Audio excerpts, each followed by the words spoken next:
sa bayan. But we love you po. Wow. We I love you. will comply with my corruption group. Sana po pag may time po kayo, makita niyo po yung po. Inalay po namin sa inyo. That's how you inspire the Filipinos abroad.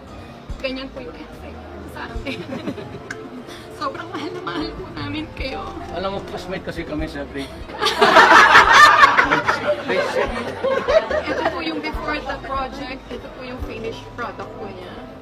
It all happened because of our inspiration sa inyo po. Yung ginawa niyo po sa bayan and for the Filipinos and OFW po.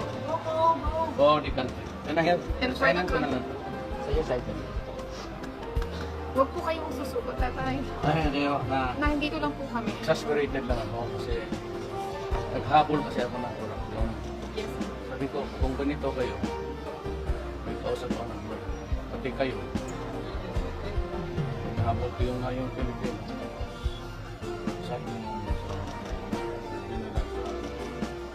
kaya sabi ko, kung ganito, I do not see any honor in serving this country. Pati kayo, I'd rather resign. Gusto ninyo kayong papulit. But just separated. Huwag niyo po kami iiwan. Ay, hindi ho. Saka yung huwag ko nakalala, yung military natin, pati police, faithful yun sa tao. Kayo Hindi rin. yung mapakit ang sundalo ko at mga police. Tandaan lang, police may problema ako, pero I will solve it. Minus-minus lang naman yung Maraming salamat po sa ginawa niyo po sa bayan. Meron po akong souvenir sa inyo. Color niyo po from you. Do not destroy my country because I will kill you. Simple lang yan.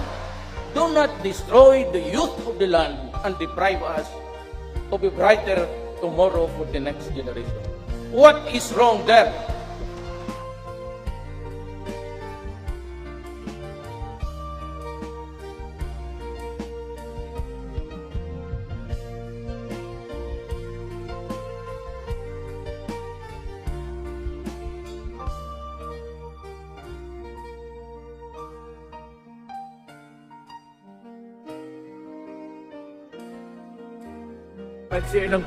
Salamat for making me president.